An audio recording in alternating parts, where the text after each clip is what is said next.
Welcome to Co-op Mode, Round 60. This is the official video game podcast of Secret Friends Unite. I'm your host, Todd Oxtra, joined by the Canardian, Mark Carabin. Hello. My goodness, we've got a special guest today, a fellow Canardian. I don't know if there can be more than one, but I guess we're gonna see if that works. Omar Williams. Yes. Omar, welcome and join us. Thank you. I think I'll co-opt the Canardian name for the rest of the day at least. But yeah, thank you for having me.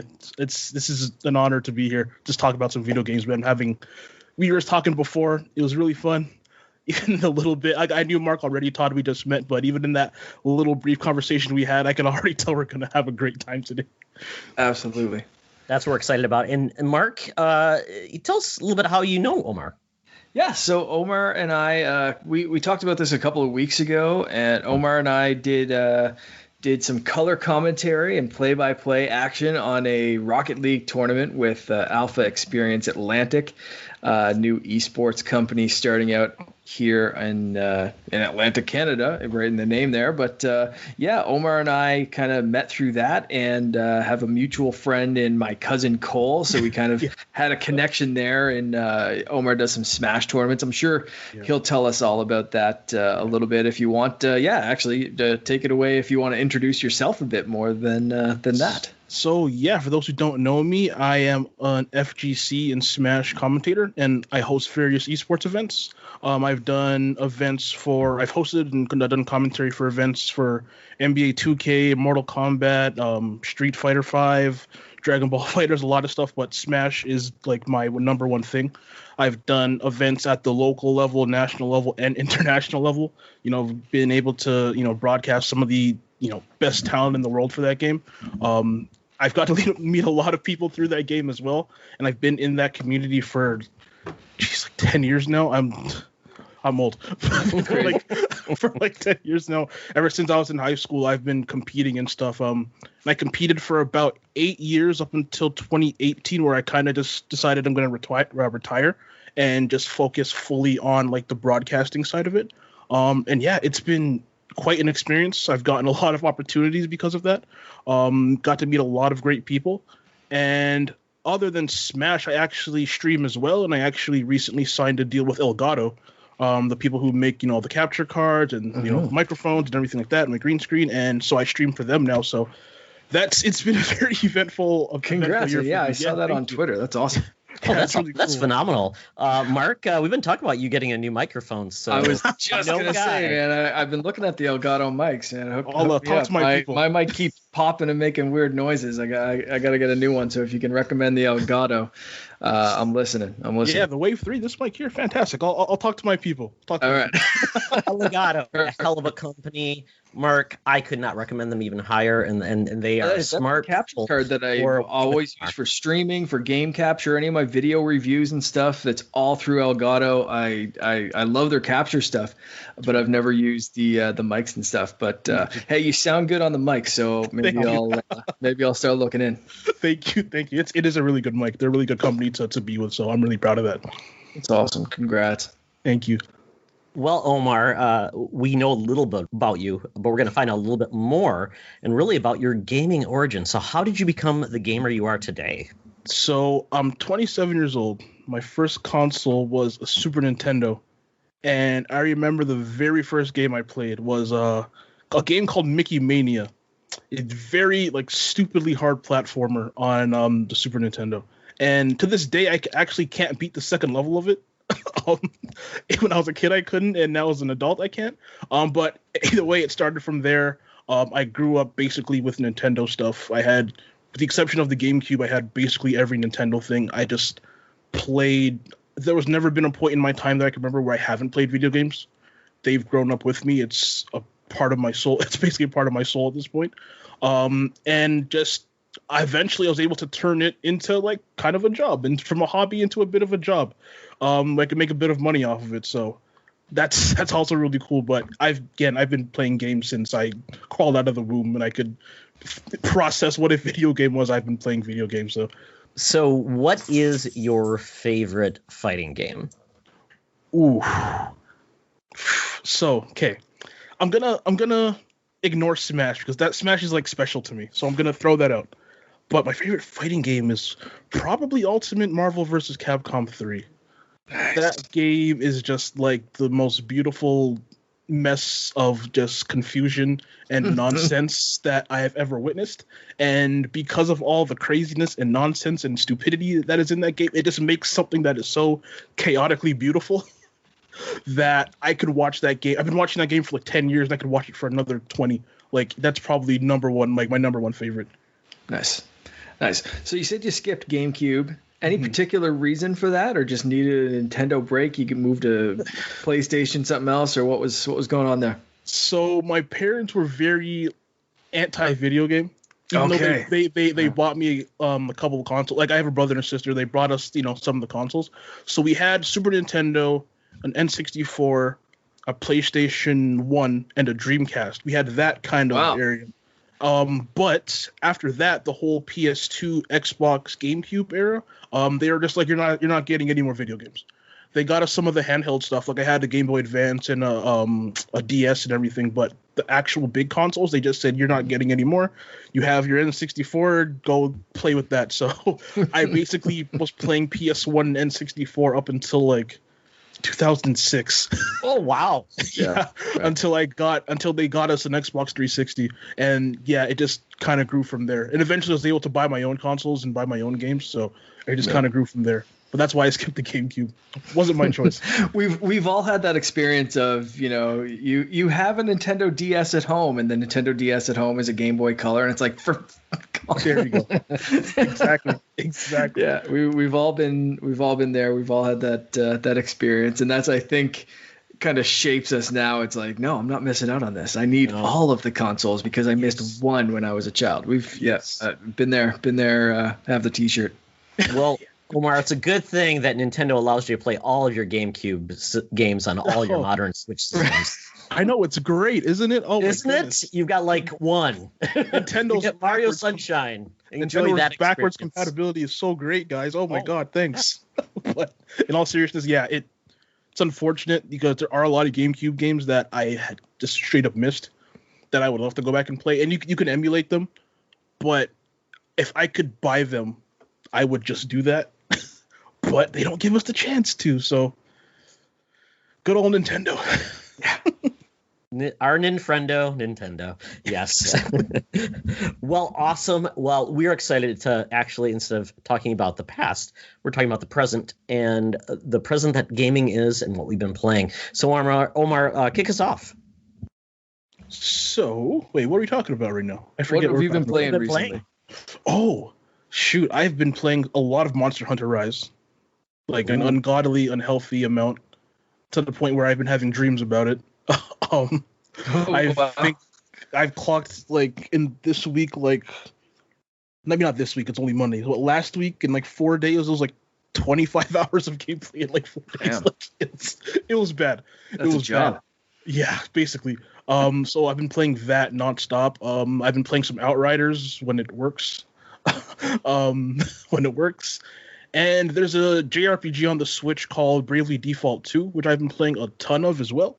I liked the previous games in that series, and it's basically been those three nonstop for the last like couple weeks. Excellent. The lack of non-Nintendo games is very disturbing. Omar, Mark will tell you I'm not the biggest Nintendo fan, but I love it. It's funny because Monster Hunter Rise, my son's 15, and he is a much better gamer than I was, and we were talking, well, do we want to try it? And we're like, well, there's a demo, you can play Monster Hunter Rise. I've not really been into Monster Hunter before, and I watched a little gameplay video. I'm like, I don't even know what's going on. He's like, Dad, that menu system is like unintelligible, it looks like an MMO where they're just pounding on this enemy over and over again, and it's like, wow, I don't even know what to think. So I'm like, it's not for us. So, but on the other end, my son is like Outriders and maniac. He's telling me he's got all these purple weapons, purple armor. I'm like, I'm not even close. So, yeah. It's kind of. I have Outriders downloaded, but I haven't started it yet. Should I jump in? It's a very good game. Yes. It's just, it crashes. I don't know what console you're playing. I'm playing on PS5, but like it crashes a lot on PS5. Okay. Really? A lot of stuttering stuff. disconnects. It is relatively buggy. I don't know what it's like on the other platforms, but it's on PS5. It's kind of a busted game, in my opinion. That's why I haven't been playing it as much as I, probably should be. Waiting for some patches. Right. Yeah, I played a little bit. I've gotten kicked out on the Xbox Series S. My son has issues with that too. They had a bug on crossplay still does not work very well. And there's no cross save, I believe. So it's a little bit of a mixed bag, and it's one of those things where it's going to get better, and it's not going away anytime. So it's one of those things where your better experience is probably going to be waiting another 2 weeks or so. Yeah, or maybe a couple months. I'm patient. I can wait. Yeah, but do your homework. Pick your class or whatever they call them. Yeah, I have been looking up a bit more on the classes, so I'm. That's it. I'm ready to dive in eventually, but I keep hearing maybe wait or maybe not, and then I been busy with some other stuff, so I haven't had the chance. But eventually, I will get to it. I'd give it a month or two, but it is a very good game when it works. It just doesn't work often. What class did you pick, Omar? I picked Trickster. Okay. I picked Trickster. So because you just teleport around the battlefield all willy-nilly, and you never actually get shot because they don't even know where the enemies don't even know where they're supposed to be shooting at. It's really fun. That's really fun. Which one did you pick? I picked Pyromancer, which is a mixed bag, but I do like some of the abilities, like to pull out, you attack and you pull out health, which is very cool. I like. Yeah. And Mark, one of the best things is the fact that they allow you to change the difficulty on the fly. Yes. It's called World Tier, which is nice, which you can, but the rewards are lowered. But my son was even telling me, he's like, yeah, I went from weird World Tier 6 to 5, and the enemy's health decreased by 50%. I'm like, that just doesn't tier right. Yeah. It seems like it should be more decremental or incremental. So yeah, it's a weird thing. Yeah. The math is a little weird there, but that is a really cool feature that it changes the difficulty on the fly. That's a really cool feature. Very cool. Anything else? Those 3 games are the only ones I've really been playing. There's a couple other things sprinkled in. I visit Battlefront 2 every now and then. Wow. I've been playing some Marvel vs. Capcom Infinite because every once in a while, because that's my fighting game itch right now. Jumping a little bit back into Street Fighter. Took a long break from that game because the online is really bad. So I took a long break from that game. But for the most part, it's basically just Monster Hunter, Outriders, and Bravely Default I've been sticking to. Nice. Well, Mark, you've been playing some games I don't even want to guess. I know a couple of them, but yes. Yeah, so most of the stuff that I'm going to talk about today, we were lucky enough to get some codes sent to us. So the first one I'm going to talk about is Stitchy in Tukey Trouble. Game Drive sent this. It is out now. Came out a couple of days ago, I think. It's usually $13 Canadian. I think it's on sale right now for a little under 10, so a little savings. This game is good. I'm not going to say it's great. It's kind of trying to be, or it reminds me visually of Donkey Kong Country Return, something like that, with the little tiki guys kind of taking over, and you play as a scarecrow that's brought to life, and you have to go and collect the corn and all that kind of stuff that they stole. It's a very Donkey Kong-esque. You're not collecting bananas, you're collecting this. And it looks really nice. It's very smooth. There's a lot going on, a lot of humor and stuff in the stages. But it kind of starts to fall apart a little gameplay wise. So there's nothing particularly wrong with the game. It's just not super polished as it could be, and it's a little simplistic. So I think this is a great game for kids. If it's you have a kid that you're trying to teach them how to do platformers and that kind of stuff, when you die, you start again pretty quickly. It's not super punishing. You kind of, there's a few tasks to find a couple of hidden things in the stages, but they're not super well hidden. But some of the stuff that bugs me, all right, I'm going to ask you guys this, actually, first off, and just see if your brain works the same as mine. So if there are 3 breakable crates and they're stacked, there's 2 on the bottom and 1 stacked on the top, what happens when you ground pound on the top crate and hold in? They all break, right? Yeah. Mm-hmm. Yeah, right? No. Oh, no. Not in this one. You have to break the top one, and then even if you ground pound on the center of the bottom 2 that are next to one another, what should happen? Both go. They both break. Right. Nope. One at a time. Each individual stupid little crate. Ooh. It doesn't sound too bad probably, but when you're playing, like while you're playing it, sometimes it'll be crates and it'll be 2 or 3 stacked on top of each other, and then a platform that you also have to break through. So instead of like holding a ground pound and just like satisfyingly going through all of them, you have to ground pound once, ground pound twice, ground pound a third time, ground pound a fourth time to break through the thing, and you break down to the lower level and you keep on going with the stage. So yeah, it's fine. It's like I said, for $10, if you have a kid or something, like for me, I'm used to the challenge and difficulty of something like Donkey Kong Country Returns. I'm looking for a little bit more in my games, but for this one, you know, if Finn was old enough, like, you know, a couple of years older, that he was just getting into games, I'd probably hand him this one and be like, here, have fun. It's $10 and, you know, let's learn how to platform. Yeah. So it's fine for that kind of stuff. Like I said, a lot going on visually. It's a very cute kind of game, but that's kind of it for that one. But thank you to Game Drive for sending us that one. It is, like I said, on Switch right now. And if you have some younger kids or you just like a kind of simple, mindless platformer, not too bad. But yeah, don't expect it to live up to the visual comparison of Donkey Kong Country more in any more than just the visual style of it, because not too many things can live up to that though. So no, exactly. Right. So maybe it was an unfair comparison. Yeah, but I mean, they kind of brought that on themselves, where you're fighting tiki men and trying to get your corn back instead of bananas. So they went after that comparison. So I'm gonna throw it right back. Hey, fair enough. The next one, complete opposite, fantastic game, but also kind of hard to recommend in a certain way. This is Shantae, the original Game Boy Color game. Limited Run Games did this one. I just got the code from it for Way Forward, so thanks to those guys. They're always amazing with their support, including like some stuff for the stream we did for Bobby a few months ago, and they're always great sending codes. Anyone that listens to this show or listen to my stuff know I love the Shantae series. I loved this game back in the day. This particular version comes with the Game Boy Color and the enhanced Game Boy Advance versions, and some cool kind of like concept art and stuff to see, because when you play this game, and this is where it becomes hard to recommend, unless you really love this series, it's tough to recommend it compared to the newer games. It feels a lot, especially if you're playing the Game Boy Color version, feels a lot like going back to an NES game.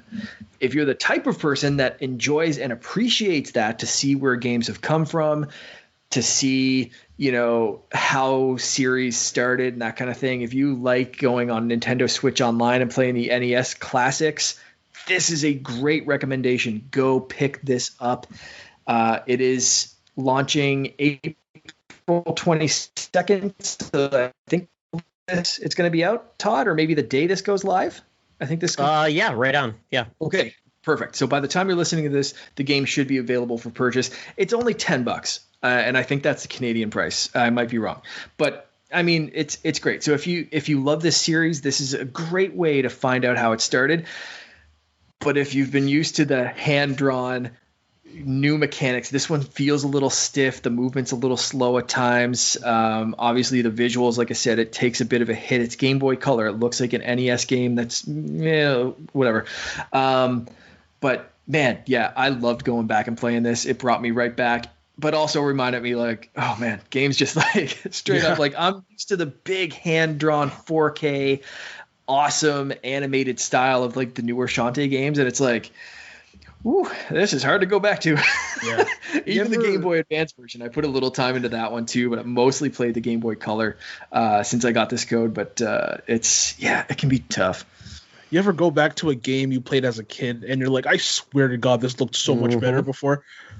Oh my! I went back to play like RuneScape like a couple weeks ago, and I'm like, this looks terrible. Yes. Yeah, this is horrible. Yes. How did I play this crap for like 5-6 years when I was a kid? It's terrible.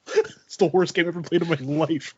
But see, this game's not like, they do some cool things with the visuals. Like there's a cool thing when you're going around to select like where you're going to. You go into the dock or you go into the save room, that kind of stuff. There's this like cool like over the shoulder third person view, and then Shantae kind of goes off into the distance, and it's a really cool animation for such a limited hardware.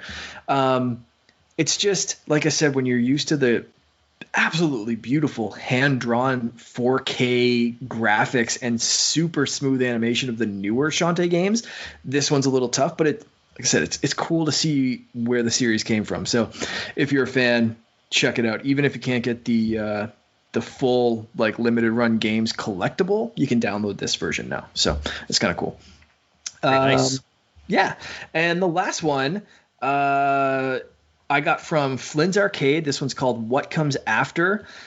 It is I'm going to say it's just kind of like a walking simulator, talking to people kind of game. Really kind of really different pace from what I'm usually used to. But this one straight up made me cry. I'm man enough to say that. You go, and it might just be, like recent events and stuff, but you're a girl that ends up on a train, and you wake up and you're on a train of the dead. It's ferrying people. It's not, you're ferrying people to what comes next. Okay. Or what comes after. Sure. And basically you can go back to your car, and I think I'm guessing that would end the game, but I didn't do that right away to see how because they say, or go talk to people. So you talk to everyone and find their stories. And some people are super grumpy. Some people can't believe they've passed, and other people are very content with it, and they're trying to teach you something. And it deals with some dark thoughts and some suicidal topics of saying, like, I've kind of wished for this.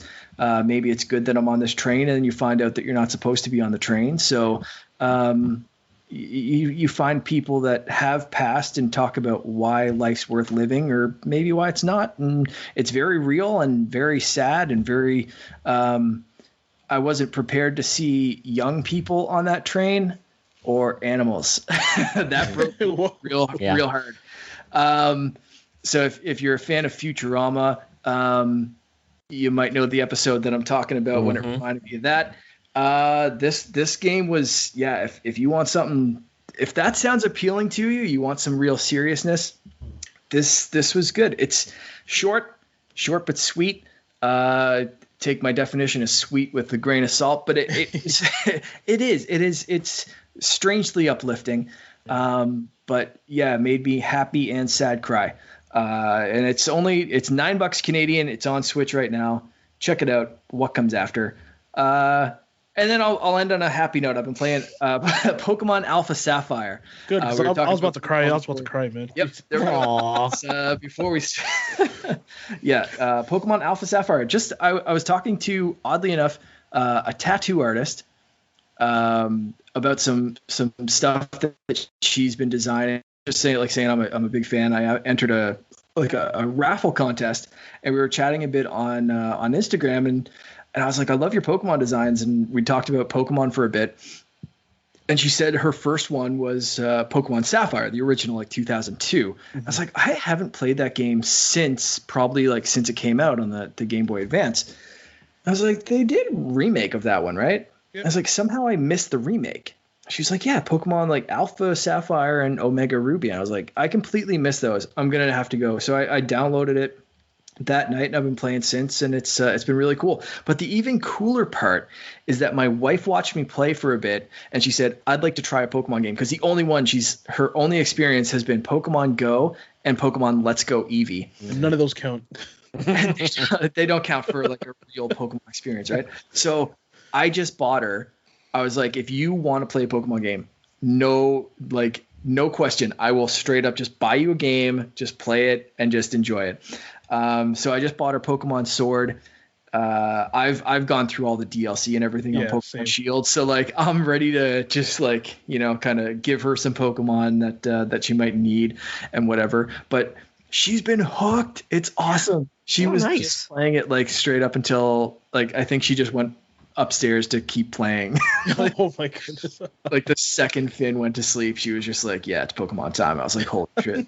I had to take What Comes After off of the TV and play in handheld. So I'm like sitting there, and she's like, I just got a Diglett, and I'm like, I can't dog. So she, anyway, so my house has been fun tonight. But yeah, Pokemon Alpha Sapphire, great throwback on the 3DS for sure.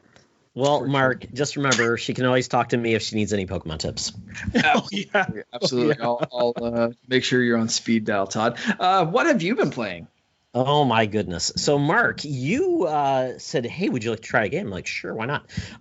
So you got me a code from Thunderful Games called Say No More, which it's basically a double meaning game. So say no more or say no more frequently. So this game is like a fever dream of a workplace anime, but it's in blocky like N64 graphic style, I guess, and it feels almost like Minecraft though, in the way that it's very simplistic textures. And you are an intern at a company, and you are brought in, and the first selection you have to make is you pick your appearance. So I picked this old guy with a mohawk with headphones. And the only selection you get after that is you have to select a way of saying no, but you can pick whatever language you want. And there's female and male versions of like Korean, Arabic, German, whatever you want. So I picked Korean because my family's in Taekwondo. So I picked it. And then essentially as an intern, they tell you have to say yes to everything. And for some reason you decide that, no, you don't want to. You are going to say no to everything. And just be like this, you're going to basically fight the man. And it is so weird. So you fight back by you getting this like instructional tape that you find that's magically appears in your desk. It's like an old tape deck. And it's basically one of those like motivational speakers, but it looks like a wrestler, like Hulk Hogan or something like that. And he essentially teaches you how to fight by saying no. And you get essentially two abilities. One is like taunting to basically bring down the courage or morale of the person you're taking on, and then you say no. You basically have to hold down the space bar to a certain extent. You see like a little dial, and if you hold it too long, you get like your stomach hurts. But if you do it enough, you basically say no, and it causes the people to shoot across the room and break the building. Whoa. So it's like destructible elements. This sounds cool. It's such a weird game, and as you go through it, like the first one, you have to beat the supervisor. So then you beat him, and like some of the other interns don't like you because you said this, but other people are like, oh, he's pretty cool. But all the while you're just beating up everybody with your nose. Then you get different ways of taunting. You get like a slow clap. You get a shaking your head yes, and then saying no, like taking them off guard.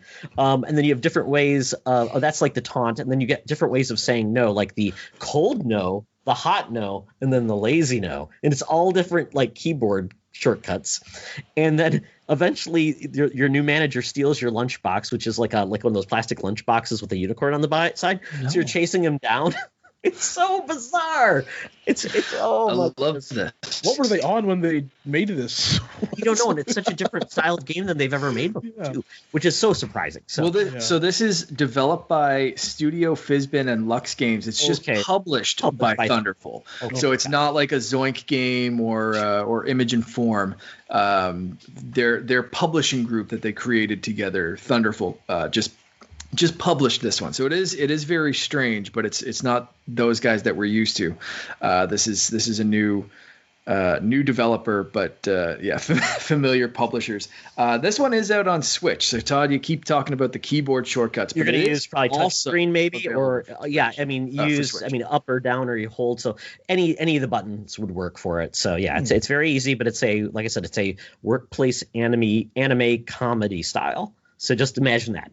Fantastic. So that seems really cool. I might check that one out. $20 Canadian on Switch.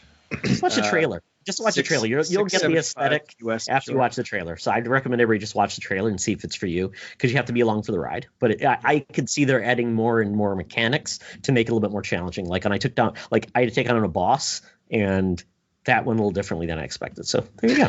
And you have to look at the tells kind of to say when they're broken down in the responses and what they're saying to you. So it's very intelligent the way they did it. Yeah. A game that's not as friendly is Demon's Souls remastered PS5. PTSD flashes. I'm not a patient gamer by any means. I have no patience. I'm either in or I'm out, and I choose very quickly. My claim to fame is finally beating the first boss in Bloodborne and calling it quits. I didn't go beyond that. I went to the next boss and he like killed me. I'm like, I just can't do that again. It took me so long just to beat that first boss. And I'm like, I just cannot put myself through that type of rigor.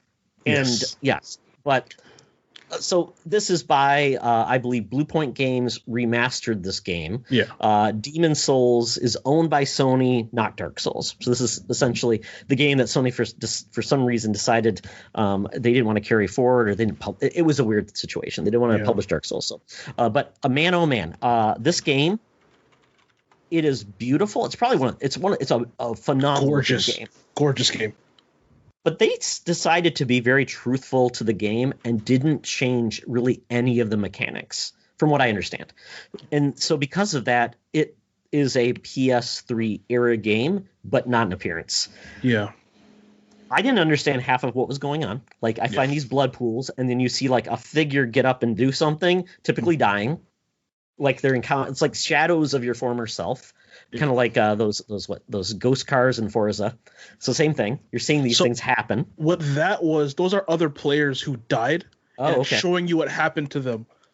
So you could actually use those for information. If there's like a trap around the corner, you see them run around a corner and just die. You'll be like, oh, okay, there's probably something around there. I should take a step back before I go. That's what that was. I had to figure that out too. Well, but then you see shadows, like you see these other characters where like shadows in the background, which like, is that just another player that's like online and they're not engaging with me? So it's very interesting. You do have this weird like online mechanic that's different. You get like written notes on the ground too. That was just like the lamest things in the world, though. It's like very few of them were actually helpful. Like bad guys up ahead. I'm like, yeah, I know. Thanks. I mean, there's always bad guys. So yeah, this game is hard. But thank you. It's very non-intuitive. You select your class not really knowing if that's a good decision. But you go in and you basically you port into this world, and this game is very unforgiving. Once you start doing really badly, I don't know how you recover. Like I got the farthest I got was like my second run, but after that, I ran out of health. I didn't find any good weapons, so I felt like I knew what to do, but I wasn't good enough, or I just didn't like the mechanics enough, like the combat. Versus like a Bloodborne, I really like the combat and I like the movement. I like the different. I think it's more of a game where you have to use your parry and you have to use your basically your defense and your movement. And I just can't get good anymore. So it's for some people. My son says he's going to try it, but he probably never will. But I want to see how he does because he's never played one before. So that'll be a good experiment. But go ahead. I was going to say, like you said, it definitely feels a bit dated gameplay wise, but I feel like that kind of adds to the difficulty as well. So I guess that's just kind of a part of it. But no, other than that, I agree with everything you said. Yeah, I think it's a treat though for fans that honestly can't play that game anymore because you don't own a PS3. I don't think it's streaming on PS Now, so the only way you can play it now is with this new enhanced form, and it's a PS5 only game. Yeah. So it is kind of limited, but I think a lot of people are going to be very excited about this game when they can actually play it if you like a Souls-like type game, because this is the granddaddy of it. So enjoy if you can. If not, you'll be very saddened and beaten. But I played something else, though, that had me very excited, but once again, still doesn't make any sense. The Resident Evil Village, they had an event last week, and they announced this new series of demos for the game and gameplay. The way they're doing is very weird. The first version is already gone. It was a half hour long. It was on April 17th. Half hour, you could play it for it was 5 hours it was available. Half hour long. The next one is, I think, the 24th, half hour, and then there's another one like May 1st, an hour long. They're both all different.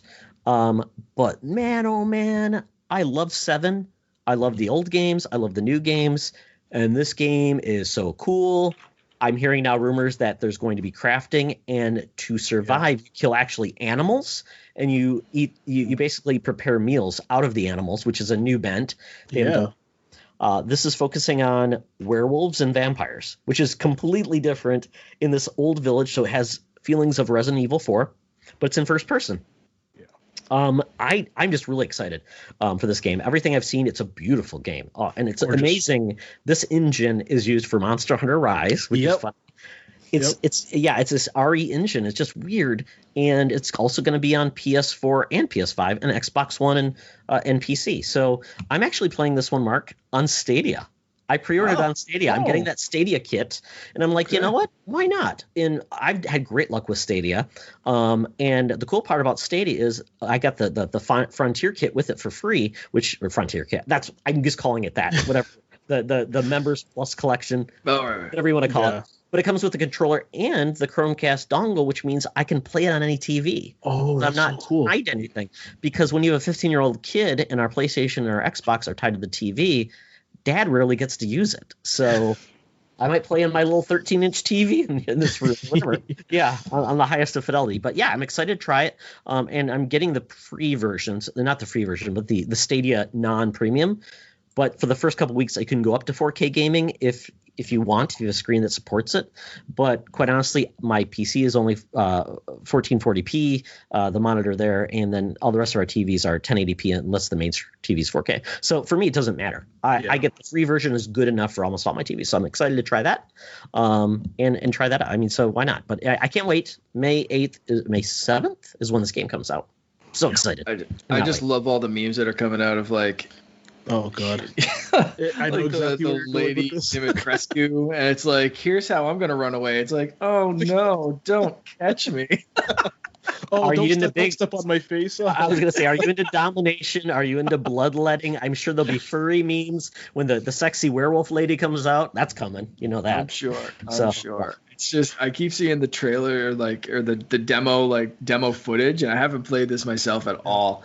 But I keep seeing the demo footage, and then people like cut to like something from like Scary Movie or something else. They're just like, "Oh, don't catch me!" Or like there was what is like, just amazing. Funny enough, speaking about that, I actually watched a video today where somebody did the science to where what would happen if she actually stepped on your head. And it does not go well for heads. Let's just put it that way. Does that ever go well for heads? No, hey, but you know what? That's what you're into. Then more power to you. But for me, I like my head firmly on my shoulders. Yeah, it's like gambling, right? How far can you go, right? It's like too far. Oh wait, it's too far. It's too late, right? So yeah, okay, yeah, that went someplace. Did you expect anything less, Todd? If you want more hot takes like this, Omar, they'll follow you on Twitter at the end. We'll tell them how they can do that. Yeah, for sure. Excellent. Well, last game is one I'd highly recommend to everybody. It's very family friendly, all ages, and if you are a fan of the 80s aesthetic, Goonies, Stranger Things, that type of thing, this definitely ties right in. Kind of like I've talked about Stranger Things 3, the game. This feels very similar to it, but the art style is awesome. It's like this weird like pixel art, but it's bigger characters. So and the movement is fantastic. And this game is all about these kids, and they're like a group of like the Goonies that they go on adventures and stuff, and they each have their own abilities, and you have a party, and they all join your party, and they can do different things. You've got like the big brawler who can fight, but then he runs out of steam. You've got a kid who can use a baseball bat, but he's the one that can climb. You've got one kid who's the geeky one who can invent things. He's got a laser gun and he has like jet boots. And you've got a girl who's from the wrong side of the tracks, but she's got a whip and she can move really fast. So, but then we've got this younger brother who I can't even tell what his abilities are. He blows bubble gum. I can't figure that one out. But they kind of join in your party, so you're as one person as you traverse. Yeah. And then you can then select your party members as you want. It's got standard real-time combat, so you can take out enemies and things like that. But it's got a really cool narrative, and not only that, it has this really cool animated cutscenes, like it's like a Saturday morning cartoon. Yeah. So it's very cute, very funny, but they dig deep into like a lot of the tropes. Like in this neighborhood, one of the houses you go to is essentially the Poltergeist house. Like you can see like all of the jokes with it, the kid looking at the TV screen, Carol Ann, and they're building and you can see all the chair in the room is floating, and they're digging a pool in the background. And part of the trope of this game, where it really goes off, is you get this device that allows you to see into the spirit world. Well, then you go back to the house when you can see the spirit world, and there's all these people like lifting up chairs in the background. It's very cute, very clever. I'm very much in the beginning of this, but this is on this is on Game Pass, so it's there if you want to try it. Crossing Souls, it's very fun. I commend I even tweeted at the creator. I'm like, you guys did an awesome job. Really appreciate that. It's very fun. I really like the aesthetic. I like the gameplay. So if you're looking for something just very fun, Crossing Souls. I have that on Switch. I never really got into it too much. I literally just set it to re-download on my Switch. I'm gonna jump into there. Hopefully that's on the PC Game Pass as well, because I have Game Pass on my PC. That's where I'm playing it right now. Oh, I'm playing it I will download that as soon as we're done this. I just looked it up as you were talking about it, and this looks really, really interesting. Yeah, and now that hearing you describe it as well, yeah, it looks cool. Awesome. Well, that is it for what we've been playing, everybody. So, tell us what you've been playing, and if there's anything you'd recommend. If you have any more work time anime games or Sadfest games, let us know.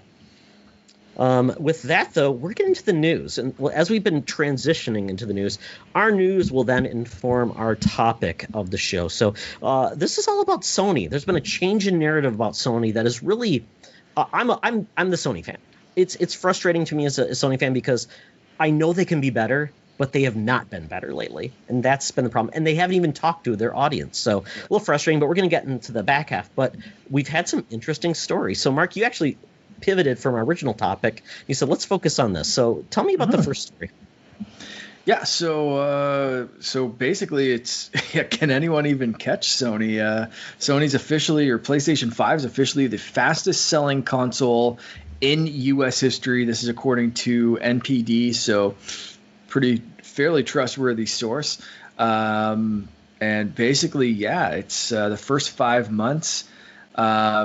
They're selling the most and they're making the most money doing it, which is absolutely crazy because you'd think for someone to sell the most consoles, maybe they'd be not making as much money. They'd undercut the competition or something like that. But these guys are the same price as the competition, and they're still completely selling out, right? So it's pretty amazing. And that's basically the short version of it. We'll probably get into a little bit more as we keep going. But do you want to keep going with the next bit of news that we've seen? And to your point, it's at this point both Xbox. I cannot remember a more successful period of gaming at this point. Everyone's doing well. Yeah. And that's a great thing. Nobody's being sacrificed or nobody's dying in the line. It's not like the Wii U where it launched and like 3 months later you couldn't give away a Wii U or, same thing with that. So it's great to see that. But along with that, Sony made some bad news where they were going to shut down PS3, Vita, and PSP stores. They were going to allow you to continue to download your games to an unknown date in the future, but you could no longer purchase those games either on the console or through the web. I think the web store is actually gone now, but you could still purchase through the online game stores. Funny thing, do you guys remember when the PSP launched? 2004? Bingo! Oh, there wow, that was a while. You got it. Yeah. Shot in the dark. That's a long time ago. That's 17 years ago. Did anybody still think you'd be able to buy PSP games? I didn't think you still could. I never thought about it ever. Yeah, no. I never even thought about it. No, I was shocked to hear that store was still up. The PS3, I kind of understood, maybe shutting some of the function down. Like, we're at PS5 now. PS4. I still thought it was a little early on PS3, but if you ask me a store that would be shutting down this generation, I'd say probably PS3 made sense to shut down. Maybe a little further in this generation, but still probably this generation. Vita really surprised me on this one because there's still games in development. Yes, sure, it's not the most popular platform, but like, what the hell? Like, you don't have a replacement product. It's still fairly recent. I mean, it's 8 years ago, 7 years ago, something like that. Like, it's not like super old like the PS3 or something. And the Vita still does decently in Japan. Handheld gaming in the Western world isn't as big as it is in Japan, but the Vita still does pretty decent numbers. Like, games do pretty decent numbers over there. Like you said, there's still games in development. And it's not like they're going to port the Vita games to PS4 or PS5. So it's like if they take down the store, those games are just gone forever, which is terrible. Absolutely terrible. I didn't realize the Vita is now 10 years old. Yeah. Oh, wow. Jeez. So I think some context to this is, the Vita, I don't know what the final hardware sales were. I think it beat the Wii U finally.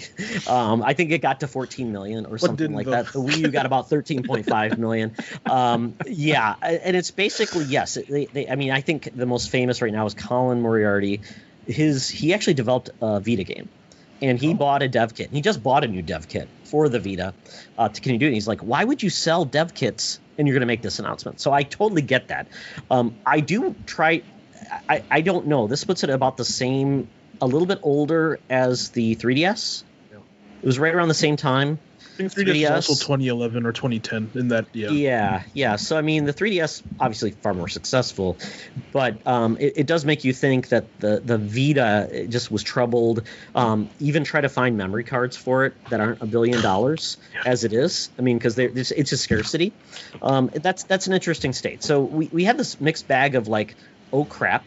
The PS3, there's no backwards compatibility on PS4 except at PS Now. The PSP, known as one of the most pirated systems of all time. Yeah, I think that's why it was so popular. 80 million. It's the system you never knew sold as much as it did was the PSP. It sold like 83 million. That's 83 million is like one of the high. That outsells the NES. That's for context. That's the PSP. So, and also had Monster Hunter. That was kind of like Monster Hunter was really where it came into life there. So all this bad news, people are angry because they're like, well, this kind of shows the dark side of digital gaming. What are you going to do? The games get very sparse. Physical gaming is becoming. How are we going to get these games? Mm-hmm. So Sony decided out of the blue, just even today, came out and said, we've reversed course on all but the PSP. PSP kind of makes sense. Yeah. It's been 17 years. Yeah. There's no other, except for the, God, I guess we had to go back to it's even before the Xbox. There's no other platform beyond Steam that's still alive, that's old. Yeah. And there's really no hardware anymore. So it's like you really have to own a PSP, or what was the hardware? Was it the PS TV or the Vita? No, that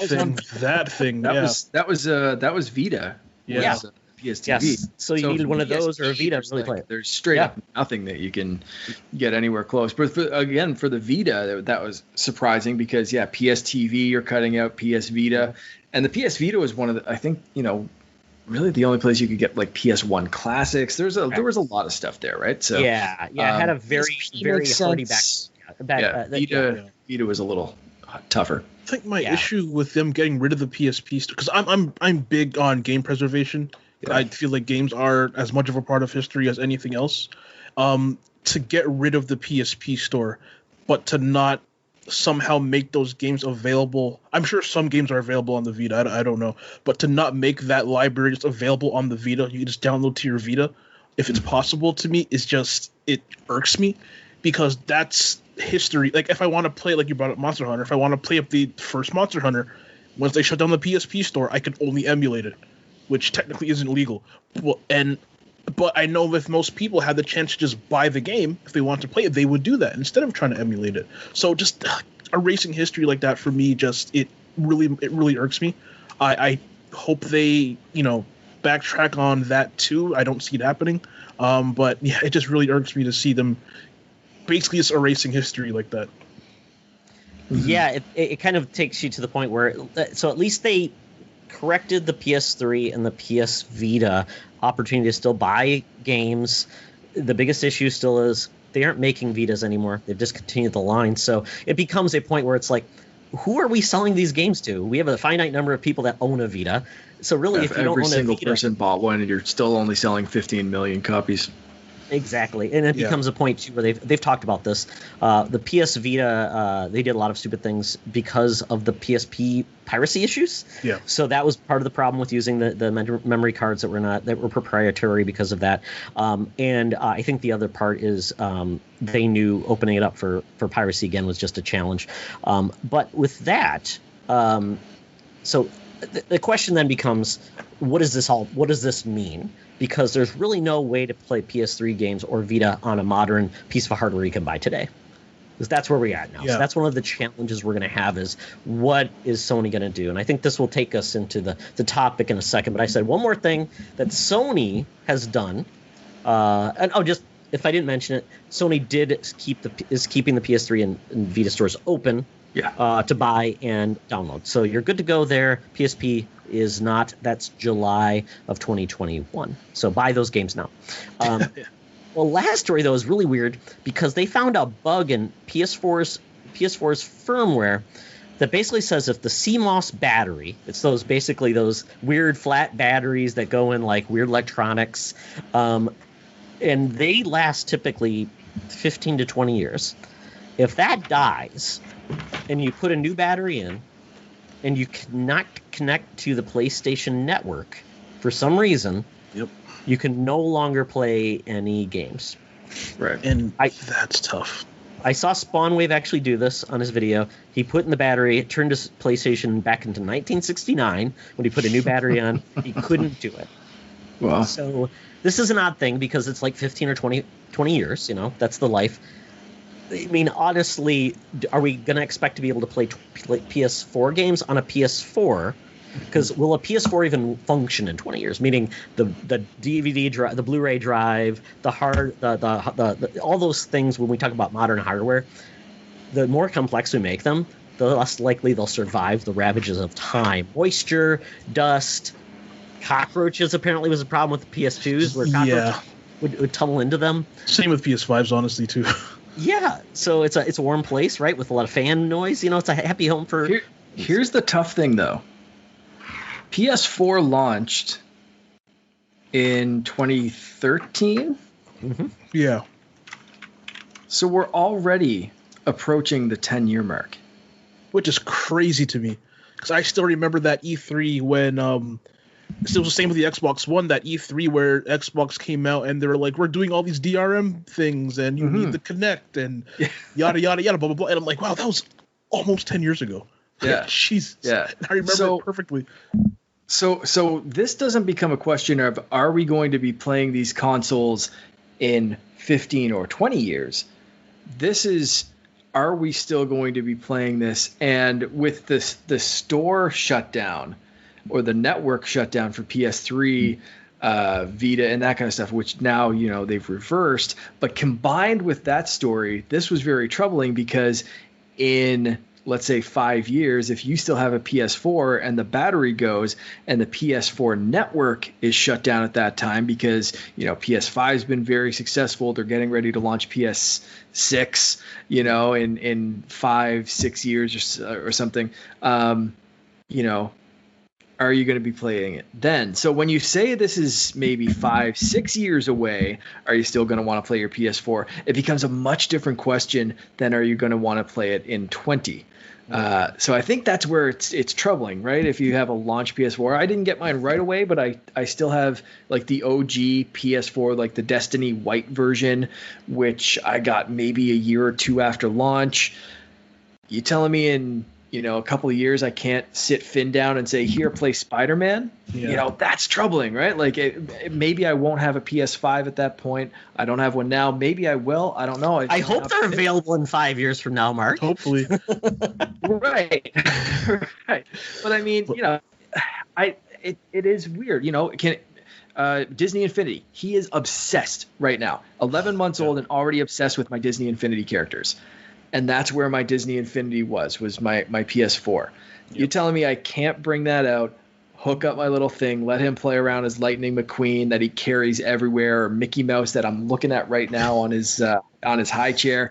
Like that kind of stuff. That's the worry, right? Like of these games that they're not continued on the PS5, they're not continued anywhere else. And it's not, are you going to be able to play these in 20 years? It's, are you going to be able to play them in 6, 8 years? That's where it gets a little bit harsher to me, because PlayStation and Nintendo, I mean, Xbox is setting such a great example with their backwards compatibility that this is how we've lived for years. You know, you couldn't play a Super Nintendo game on an NES. You couldn't play a NES game on a GameCube. We've grown up like this. It's only now recently that Xbox is like, we want you to play everything from everywhere. That we're like, oh shit, there's another way to do this. And now it's like, PlayStation, you got to step it up, and Nintendo too. But this is why this news, I think, is hitting so hard. Yep.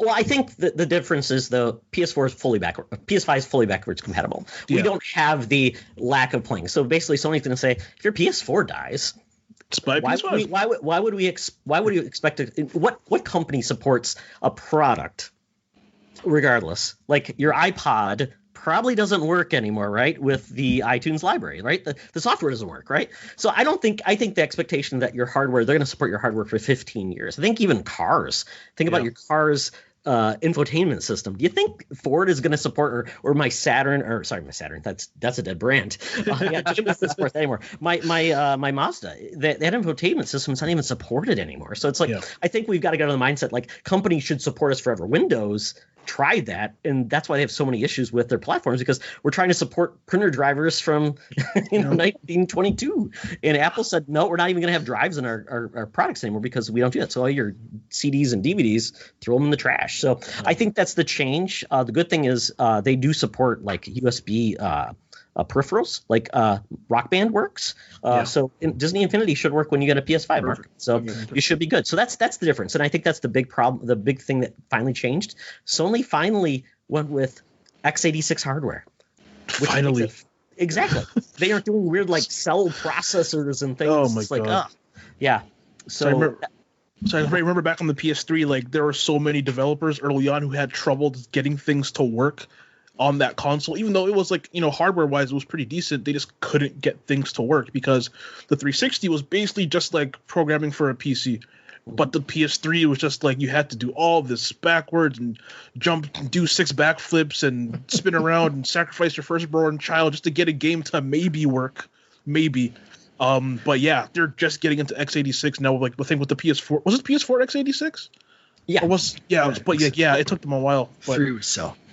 But to continue kind of the point about, preservation, backwards compatibility, I don't mind a company stopping support for an old console as long as you make the games available on the newer consoles, which is why if they, in like 10 years, let's say they do shut down the PS4 hardware or, online stuff, I know you can still buy like 99% of those games on PS5 and probably hopefully PS6. But, if you talk about like Nintendo, every console, like if I want to go back and play something on my Wii U, even though they did port a lot of the games, which is good, but if I do want to play on a Xenoblade X, which is only on the Wii U, I have to plug my Wii U back in. You know what I mean? I can't get rid of it because there are games that I could only play on that. Same thing if I had same thing with if you had a GameCube.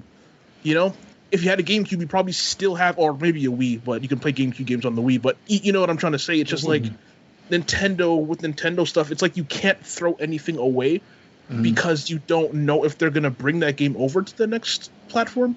Whereas Nintendo's, I look at Microsoft and Sony, and they do it for everything. Sorry to cut you off.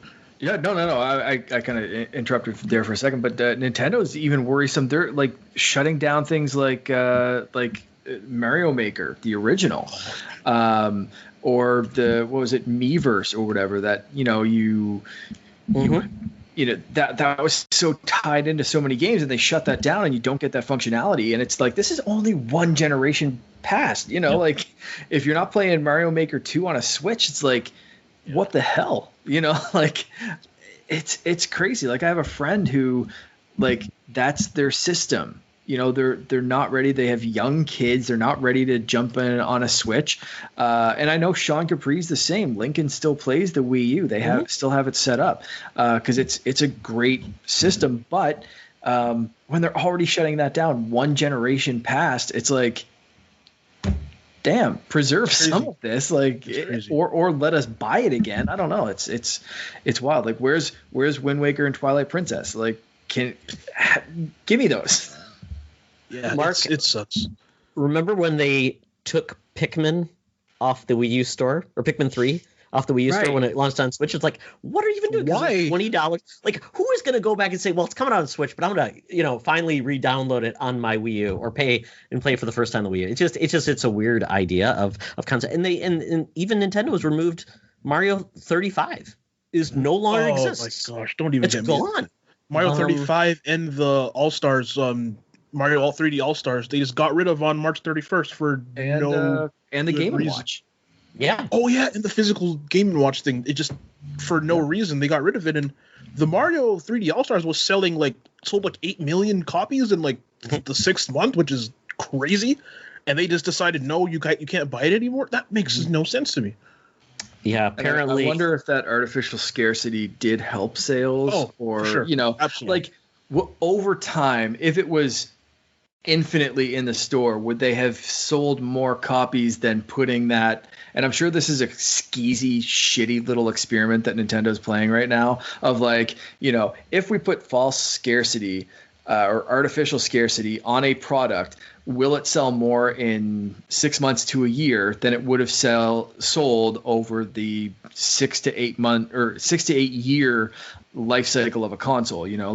If we say, hey, you can only get this until March 31st and then Mario dies, does that make 10 million people go out and purchase this game, versus if we just launched it, especially a game like that where they didn't do anything to it, they were just like, hey, here's 3 games, lazy, whatever, give us money. Yep.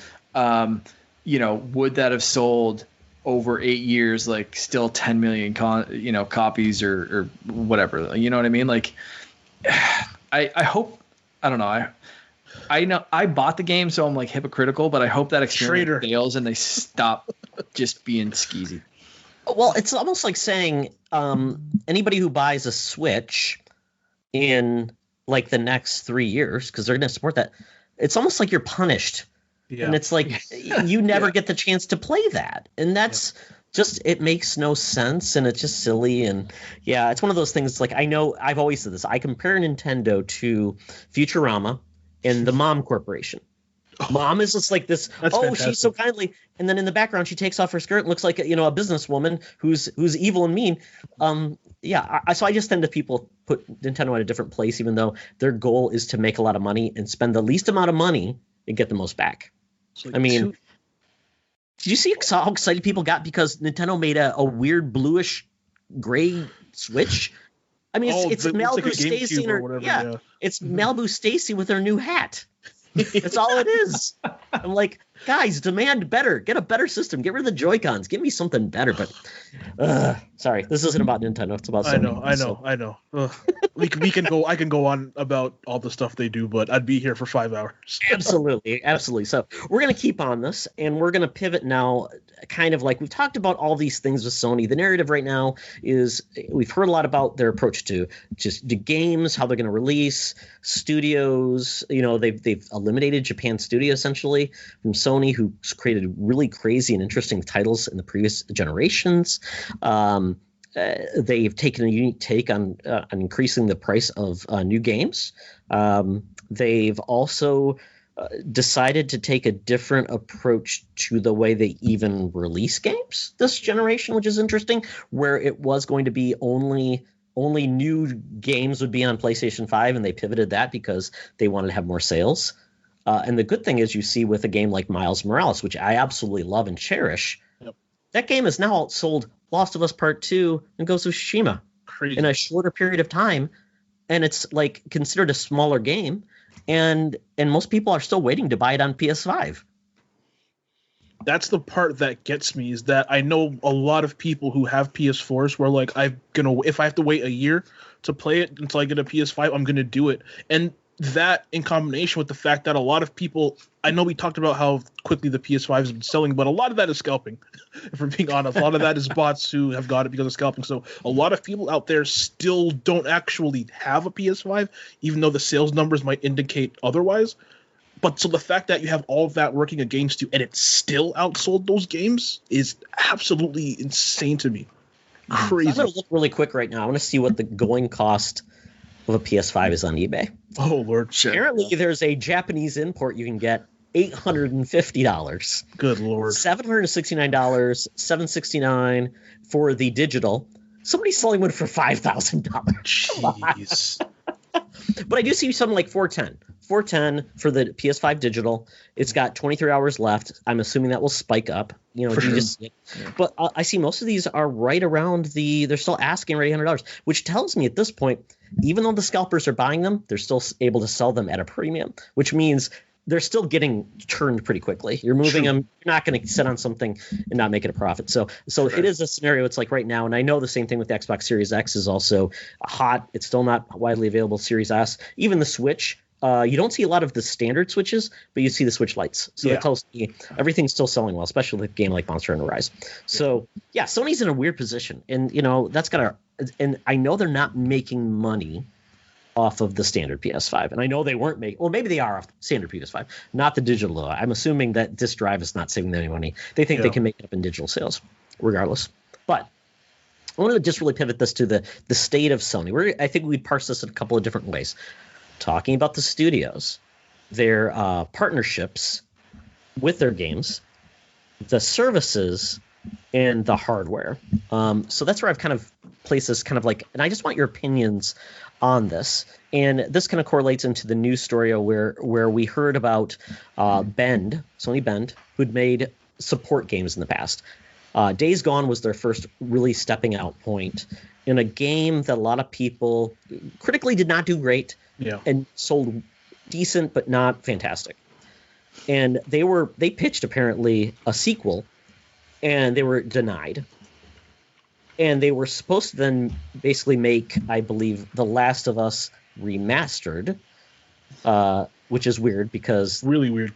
Remake rather than remaster. They got a remaster, not a remake. We talked about remasters and remakes a couple episodes ago, Mark, so we all know the difference. Sometimes it is the same. But then they finally pushed back, and now they're making their own new IP. So... and we keep hearing this narrative about Sony basically making fewer, bigger games internally and then turning to third-party partnerships and exclusives to expand basically their offering. So what do you think of that take? I'm guessing it's to save some money because obviously AAA development is like stupidly expensive and it's not getting any cheaper. So I feel like kind of trying to jump off the back of some third parties and trying to get some deals. Like I know for example, I know this is more on the esports side of it. I know PlayStation and NBA 2K have a deal now. Now all the professional NBA 2K things are going to be on PlayStation 5. So I know that's going to bring them a lot of money. I know that they're getting a lot of like timed exclusives. Like I know like Final Fantasy VII Remake was like a year timed exclusive. So I know some people who bought PS4s just to play that. I'm sure there's going to be other timed exclusives as well. So I kind of see what they're doing. And I would say I agree with it.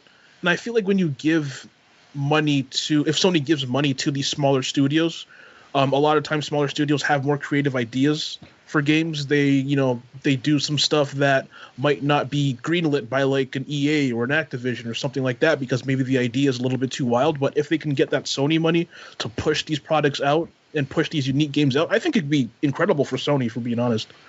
Yeah. What do you think about them buying Evo as the resident fighting guy? So that came out of nowhere.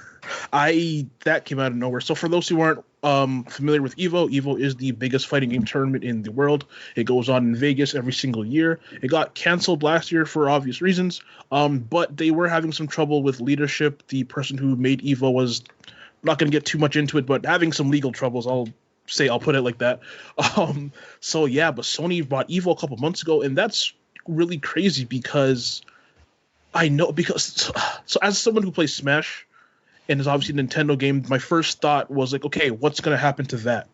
Are they because obviously if they own Evo, everything's going to be played on PlayStations. Makes sense. So what happens to the games that aren't on PlayStation, like Killer Instinct, which is an Xbox game, or Smash, which is obviously on Nintendo Switch, or I'm trying to think of other stuff, but those are like the two main ones that, where my mind went to, and they haven't really said anything about it. Right. I know Nintendo said something about they're willing to like work with, Evo and still and everything, but it's kind of up to Sony. So that's going to be really interesting in the next couple months to see how that develops. Right. Again, as a Smash person, I am a little bit worried But we'll see how it goes. Nintendo will do something for them, right? Nintendo's all about the Smash tournaments. I mean, look how many they host every year. Like, they support us so much. Oh my god, yeah. Yeah, in all seriousness, the support for Smash from Nintendo is basically non-existent. They actually cannibalize the scene more than they help it. They've actually shut down tournaments that would have probably made them money. That's a whole thing. We could have a. Well, I'll get angry thinking about it. You can play Melee on new systems, right? I will. I will not hold the there anymore. Do you know how much money you would make? That is free money. That is free money. I sense a return here. We have to have another topic. Yes, I think so too. Oh man. But yeah, I mean, that was an interesting move. I mean, they're doing some interesting things. I mean, they just bought. I mean, just even further, they've bought like Crunchy. I mean, Sony is like, as a corporation, is an odd bird, right? I mean, they do movies, TV. They make some of the best cameras in the world with their lenses. They actually deal with Microsoft for their lenses. Sony has a deal for their. I think they have a deal for their server softwares. So they're doing some weird, strange bedfellows and everything. Yeah, it's really an interesting agreement they made. And they also then make TVs and things like that. And they have music, but so PlayStation is now the biggest part of Sony. It is their moneymaker. It is the thing that we thought maybe it would die off in the PS3 era, and it has not. It's grown. All those services they have and they make money off it is a big deal. And that's a different position than say Xbox, where Xbox, I don't even know if they blink if Xbox makes money, because I think Microsoft Teams makes more than Xbox does on a day. I mean, so it's interesting versus Nintendo, where Nintendo is really all about that. They don't have anything else. So it's an interesting mix of like where everybody stands and how they support, and they're supported and what they can spend and do different things like that. So, so I mean, we know Sony's doubled down on the third person, AAA, over the top, high budgets, the rotoscoping, the actors doing things, and it's paid off because nobody else does that. That's their, and everybody says, well, why does Sony do that? Because who else is doing that? Third party, you get some instances, but nobody does it like Sony, and it's paid off. Kudos for them. And they've kind of built that up with their own internal studios over time. They don't have as many internal studios as Xbox does now. I don't know how they compare to Nintendo. I don't know if Nintendo has 11 or 12, or they've got a lot though. Yeah. And so the last one Sony added was Insomniac, and that's worked out very well for them. Amazingly. Yeah. So the concern would be that smaller risks tend to pay out eventually, or they don't. But I mean, if you take a risk on a game like Last of Us, which people didn't even know, it's like, why don't you keep making Uncharted games? Well, they wanted to make something else. That paid off big. You let Sucker Punch, instead of making a superhero game again, they made a samurai game that was beautiful and well-renowned. You make Media Molecule, who made Little Big Planet, make Dreams, which nobody still understands what the hell that is, and if it makes money or not. So it's a mixed bag, but they did get rid of Japan's studio. But I mean, we know they've got bigger games coming, God of War and things like that. Gran Turismo finally might come out. So it's an interesting mix of where they're going to be and where they're going to go with their internal studios. But a lot of people would say, if it's not broke, it don't fix it, which I think is frustrating to a lot of people, because they still don't make a great first-person shooter game. They still don't have a lot of great online games. So there's areas where they don't play, and that's frustrating. So they have to turn to second and third parties. So do you guys have like a favorite like Sony franchise? Man, I know Spider-Man is recent, but that game, like, as someone who's a massive Spider-Man fan, like, behind my screen here, I literally have a stack of comics. I think I own physically like 200 Spider-Man comics. Like, I love Spider-Man. That game was like one of the greatest gaming experiences I've ever had. I know this is like a corny catchphrase, but it legit makes you feel like you are Spider-Man. It doesn't make you feel like you're playing a video game that Spider-Man is in. It makes you feel like you are actually Spider-Man in that game. And double for Miles Morales as well, with the improved swinging, the improved tricks, and all that kind of stuff. And on top of all that, the story was like very, very, very, very good, very emotional. I don't want to spoil it for people who haven't played the game yet, but very emotional. They took that story in a way that I never thought they would do. Some characters don't make it towards the end, which I never thought they would do either. And the fact that they were able to remix established characters in a way that they were different from their comic, but still made sense. Like Mary Jane, for example, like Dr. Octopus, for example. It was just like, okay, this clearly isn't the Doc Ock from the comics, but like this also makes perfect sense what they did with him. And the fact that they were able to do that so seamlessly, and it just felt great. Everything about the game, I could talk about the game forever, but like that has to be like my number one right now, that whole Spider-Man franchise. And I can't wait to see where they go after Miles Morales, because they had some story teases at the end of that game, and I'm just like, oh my goodness, I legit just can't wait for that. So the Spider-Man franchise is definitely my pick for that. Mark? Spider-Man's up there for me as well, and Uncharted. I mean, as a Indiana Jones fan, that's about as close as we've gotten, and I'm very excited for an actual Indiana Jones game, because that was, there hasn't been one in quite a while. So Uncharted and yeah, there's that great one on Xbox One that's backwards compatible. Yeah, that's a thing. But yeah, I mean, between Uncharted and Tomb Raider, I mean, that was kind of the Indiana Jones fix for video game fans, and I loved the Uncharted series, top to bottom. It was a fantastic run. So there, between that and Spider-Man, that was kind of my Sony love, especially last generation. And I'm traditionally not a Sony guy. PlayStation 4 was my first and only real. I mean, I picked up a Vita as well, but then ended up selling that a few years later. But so PlayStation 4 was like my jump into my own Sony. My brother had PlayStation 2, PlayStation 3 growing up, and when I moved out, I kind of took my Xbox and Nintendo stuff, and he kind of took that. So jumping into PlayStation 4 and catching up to a bunch of franchises that I missed, those two were incredibly special to me. So, to get me in on the PlayStation 5 bandwagon, I was talking to my brother last night and watching him play Ghost of Tsushima and saying, like, I got to pick up this game. And, even for my PlayStation 4. And he said, you think you'll eventually get a PlayStation 5? I said, yeah, maybe eventually, but I need those exclusives, right? So those franchises are what's going to bring me back. And, Sony kind of, I'm happy that they did, but they shot themselves in the foot. They, like you said before, they were so, like, this game's only going to be available to PlayStation 5, only going to be able to play it on the PlayStation 5. And then they turned around at the end and said, nah, we'll do PlayStation 4 as well. And I think that's overall a good move for them. But at the same time, it's making me not run out and run up my credit card with two new consoles this season, right? Yeah, it's one of those things where Xbox, I think they have the luxury of, because their last generation of hardware didn't sell very well, that people can jump into the whatever you want to call it, the current generation of series, and get it and feel like I can just revisit things very easily. Nothing was calling to people, though, in the Xbox One generation, I would say. I think it's a fair statement. And they changed around where it's like, oh, you don't have to worry about it. You can now play it very cheaply and you can jump in. And that's an interesting mix. And Nintendo started fresh again. So I think that's one of the scenarios. Like, some people started fresh, where Sony is kind of like they're carrying 115 million owners from the past, and how do you bring them forward? And some are ready to jump, and some can hold off, which is nice. It's nice to be able to do that. So yeah, and for me, God of War is mine. I mean, that it was probably one of my favorite games of all time. I actually restarted it with the PS5 patch. Ooh.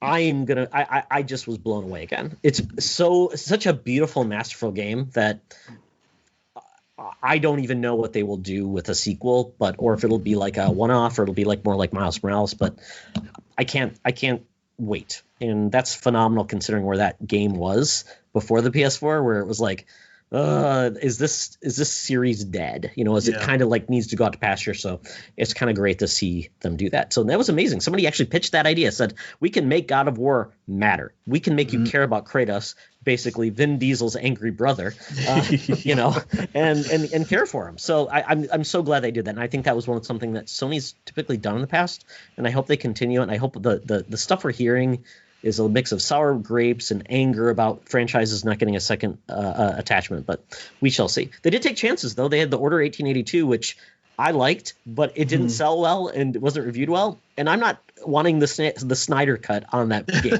Some things just don't deserve a sequel, and I get that. So Days Gone, I think people are like have rose-colored glasses and they want more of that. Where I'm like, I tried it, it just didn't snag me. So yeah, not a bad game, but nothing to write home about either.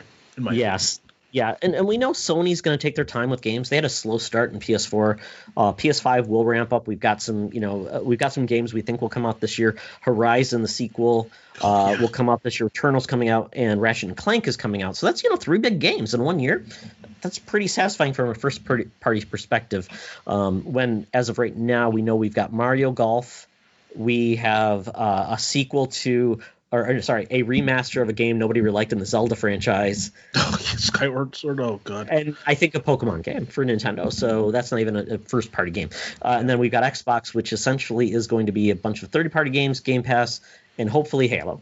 So hopefully, I think Sony's loaded for bear. I mean, with great studio, and and they also have some support, and that's the tradition where Sony's partnered. And they've made a lot of deals to support themselves through those gaps, which they did last time with indies and partnerships. Once again, they're partnershiping again, like you talked about, Omar, with some of the sports games, Call of Duty exclusive with maps. And then we've got this group of like trusted second party and third parties that are making big exclusives and unique exclusives. One of the ones that jump out, or two that jump out to me, is studios that now Microsoft owns as part of ZeniMax SystemWorks, Arcane and Tequila Gameworks, has games that are not even going to be on Xbox for we don't know how long. Yeah. That's Tequila, Deathloop, and Ghostwire Tokyo. That's kind of crazy, right? Very. Yeah. Very. Microsoft has been pretty okay with putting games that they own on other platforms. You've seen it with Minecraft. We've seen it with, like Mike, for example, they put Banjo-Kazooie and Minecraft, even Super Smash Brothers, right? They still release Minecraft on, PlayStation consoles. You can still get it on, Android phone, or not Android phones, like Apple phones and Android phones. You can still get it on non-Microsoft things. So the fact that they're still releasing some stuff on, other consoles, even though they own Bethesda now, it's not too surprising. At this point, I will be shocked if down the road they're still releasing things.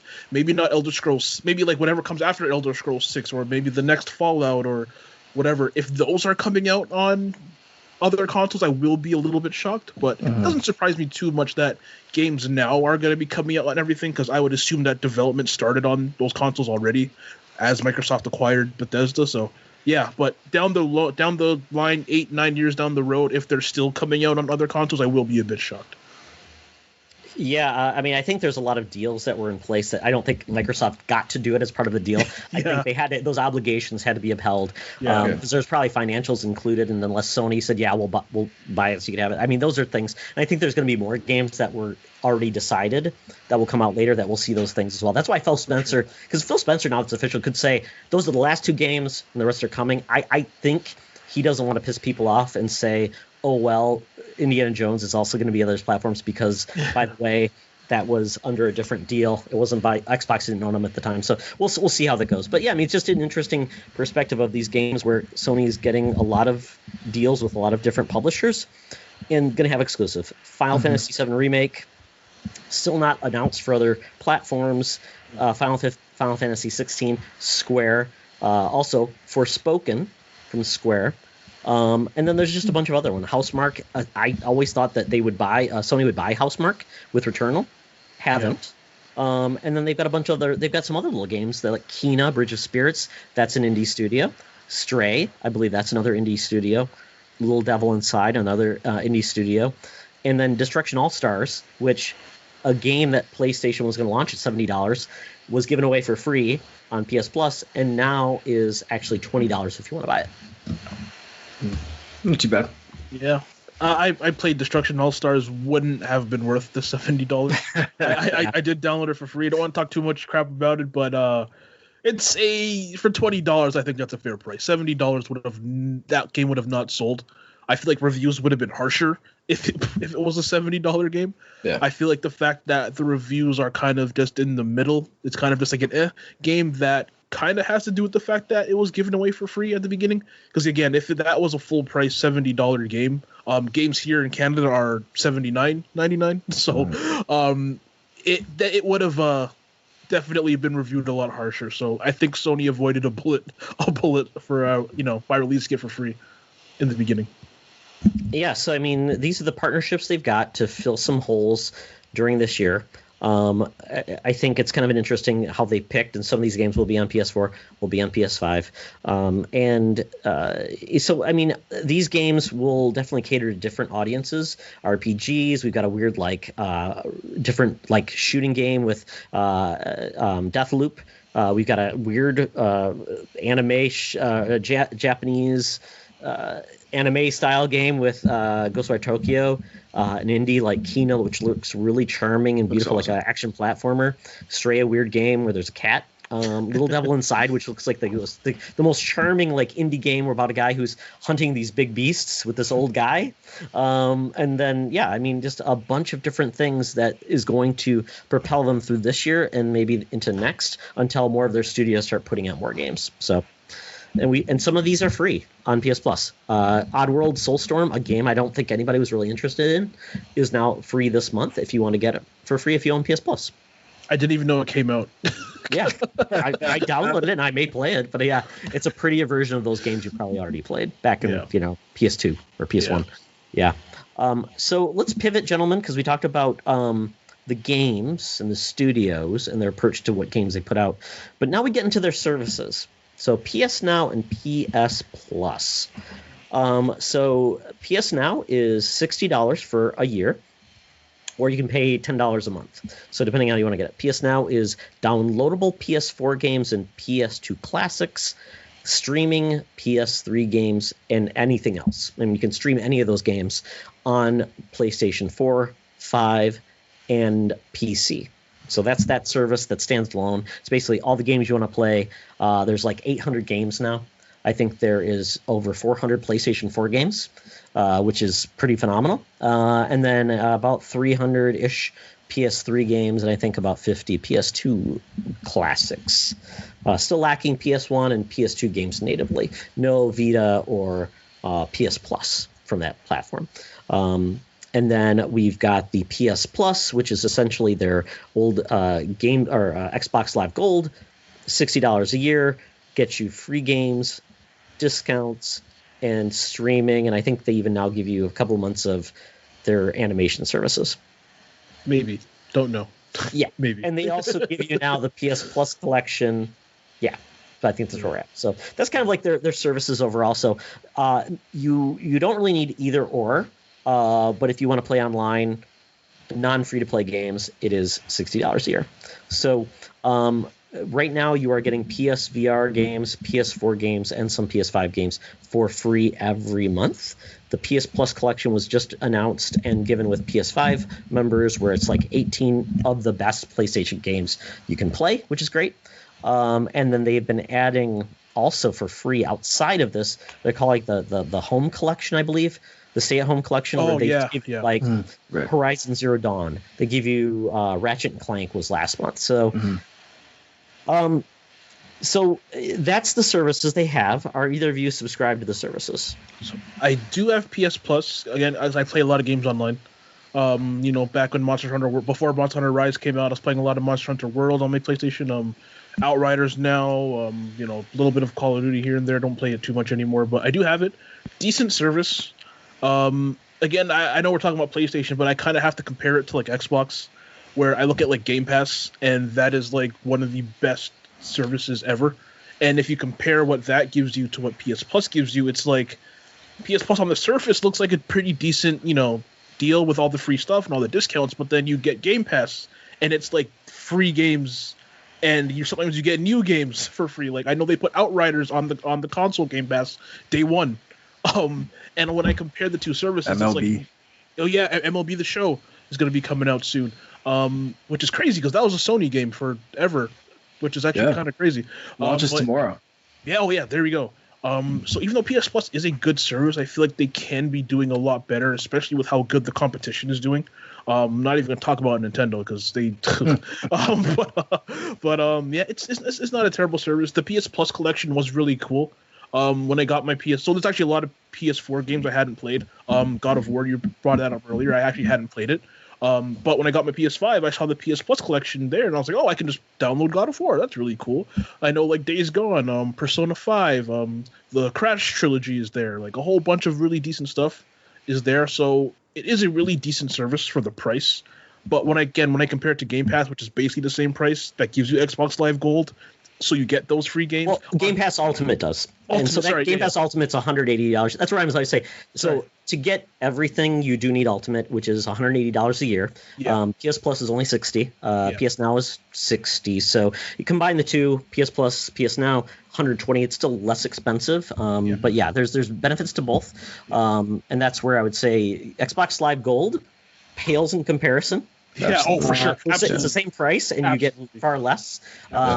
And PS or Game Pass also Game Pass is just the game, so it doesn't include the streaming. It doesn't have online gaming, so it's a mix. So it's really hard to make an apples to apples. Fair. Yeah, and Sony does not put its games day and date on PS Now or PS Plus, except for those weird offs. So it's an interesting mix, and people have, and fun fact, PS Plus has been around how long, gentlemen?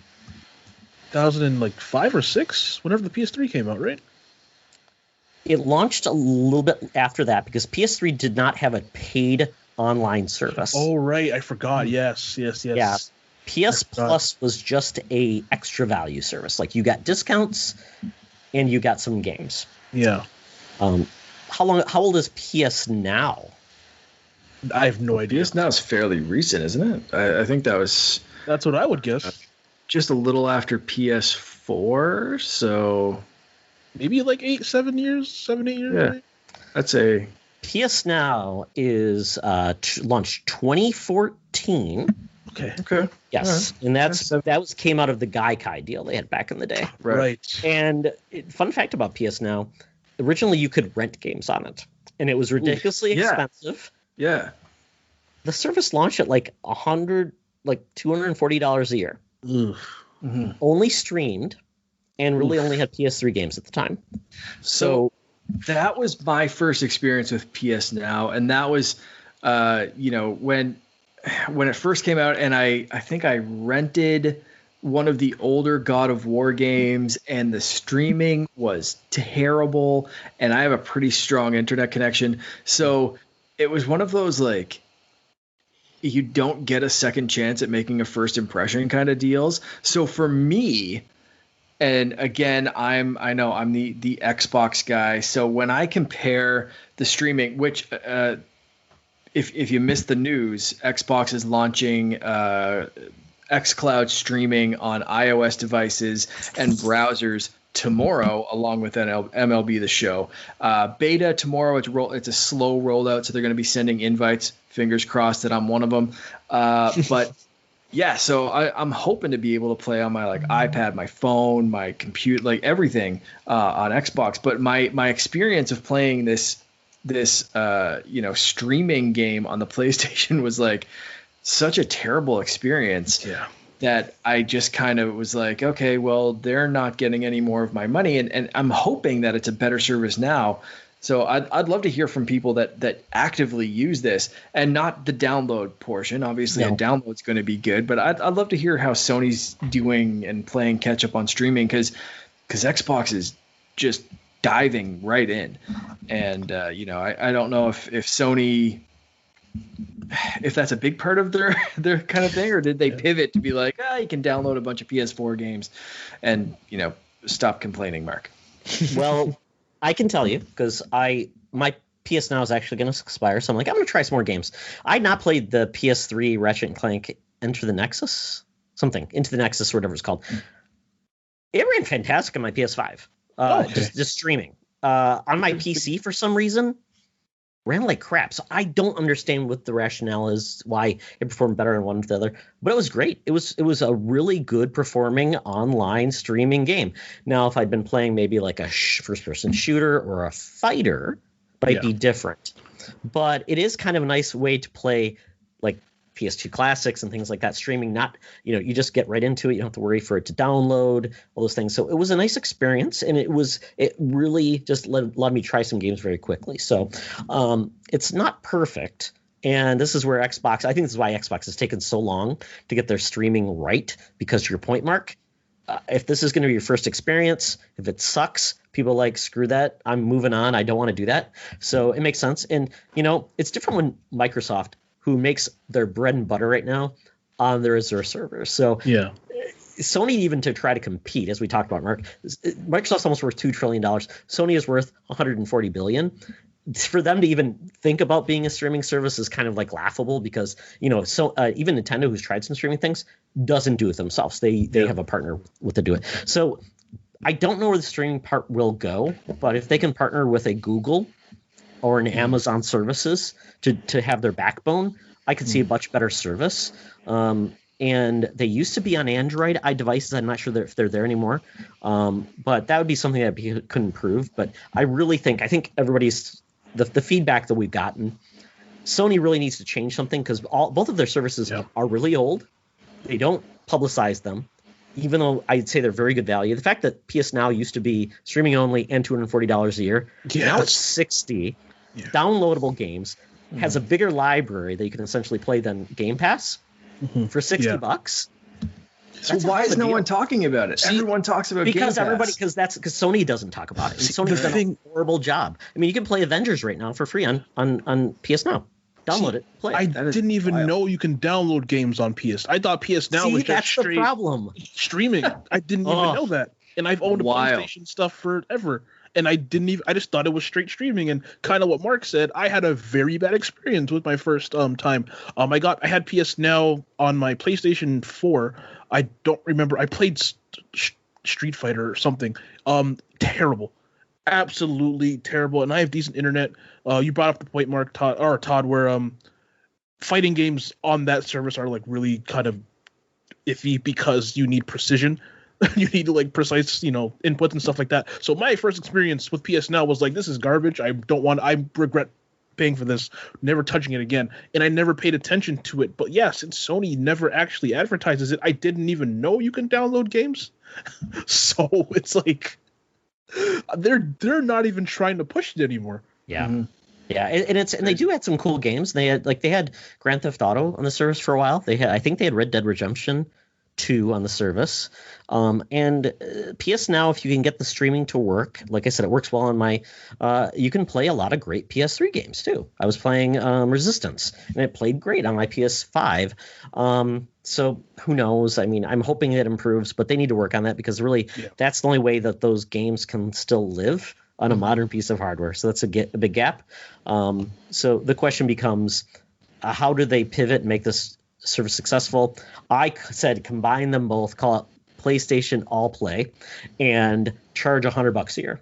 Yeah, it's cheap enough. You undercut Xbox by almost $100 a year, and you have essentially, you say, oh, you've got 300 games in Game Pass. You've got 400 PS4 games, and it's only growing over time.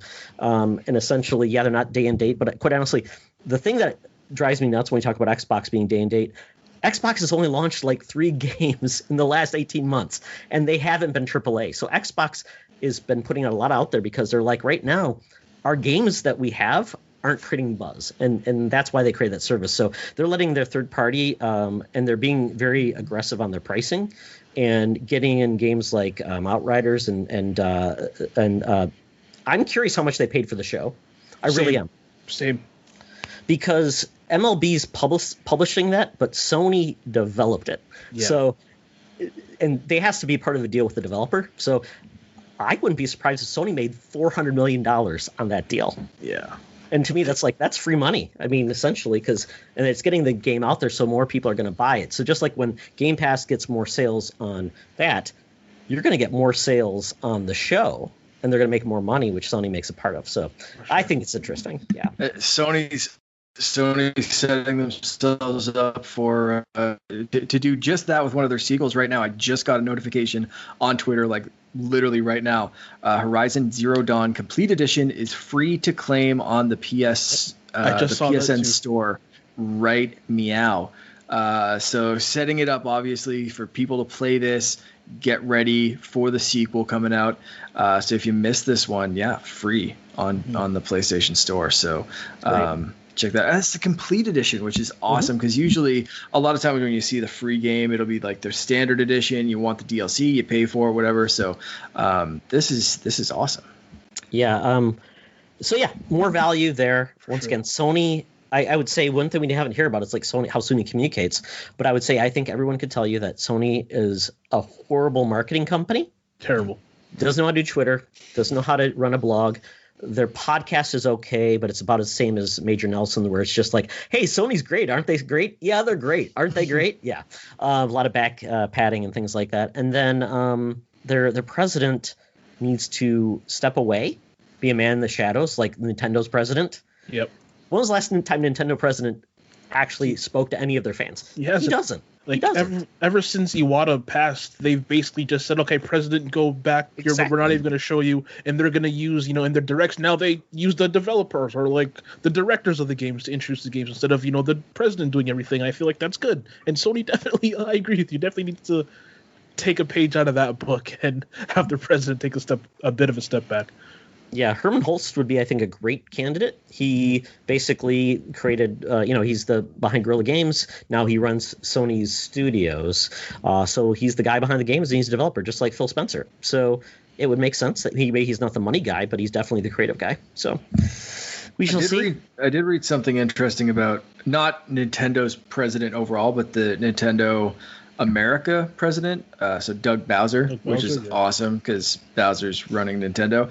But they're also, so Bowser and Nintendo are suing another Bowser.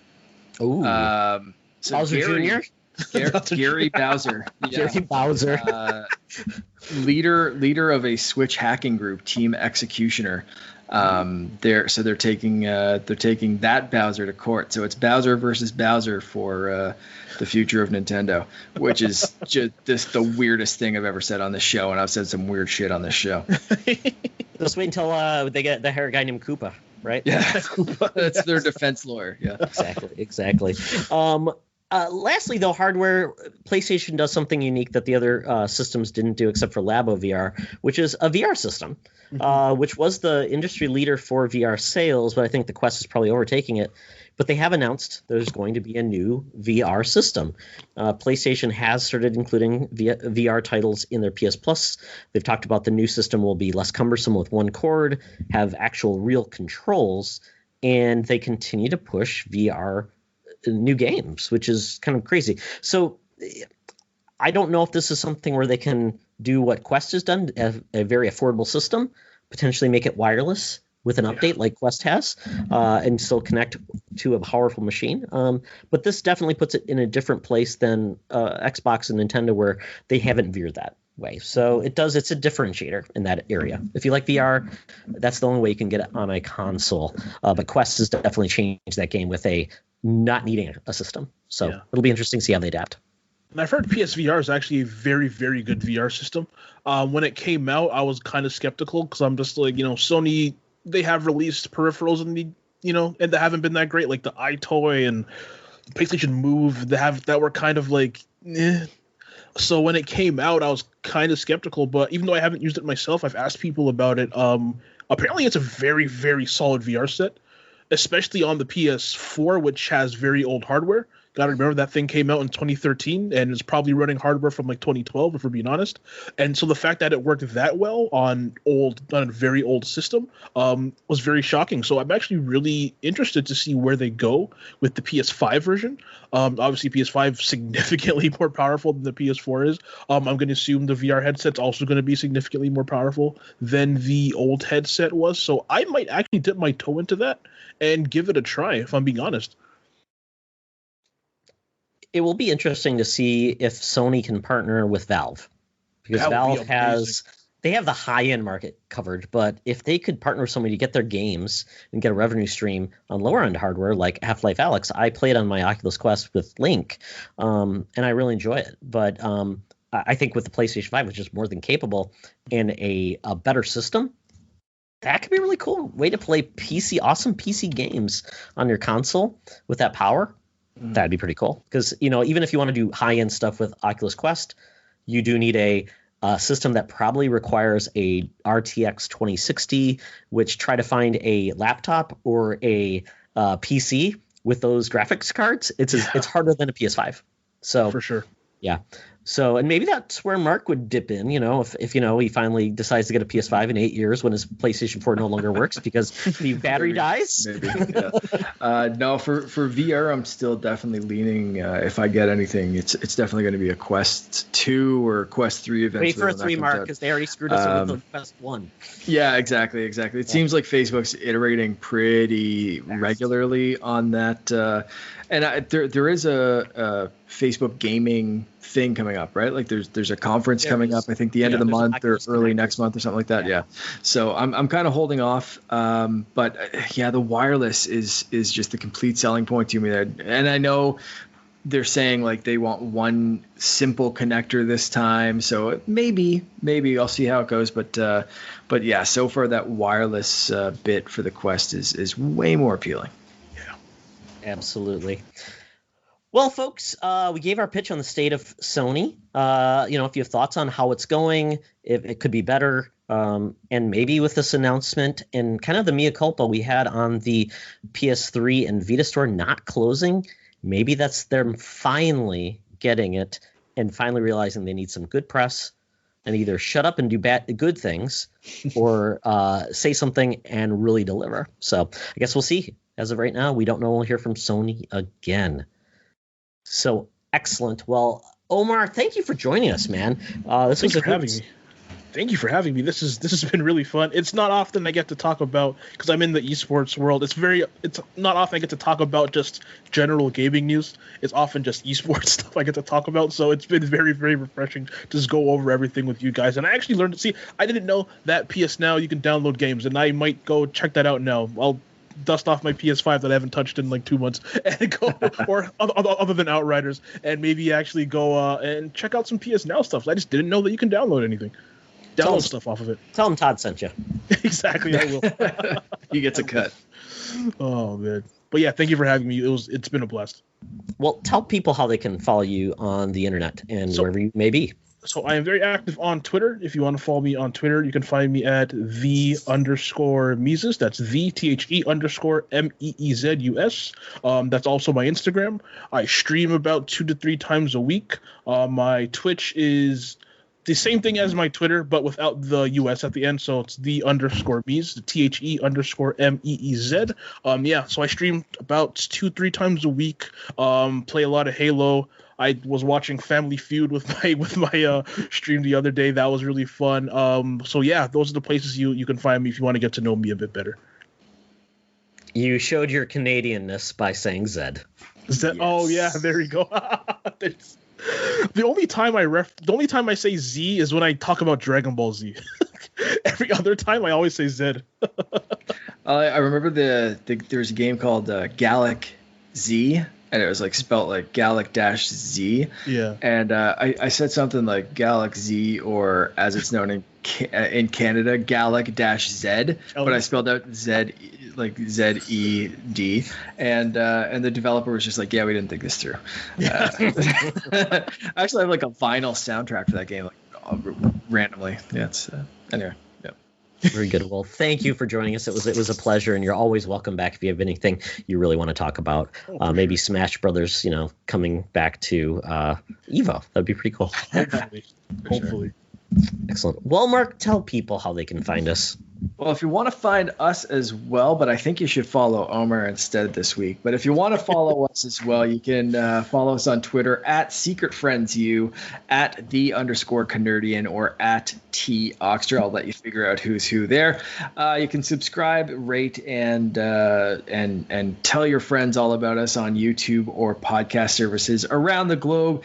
We also have shirts and a bunch of other different swag stuff over at TeePublic, so you can follow us there.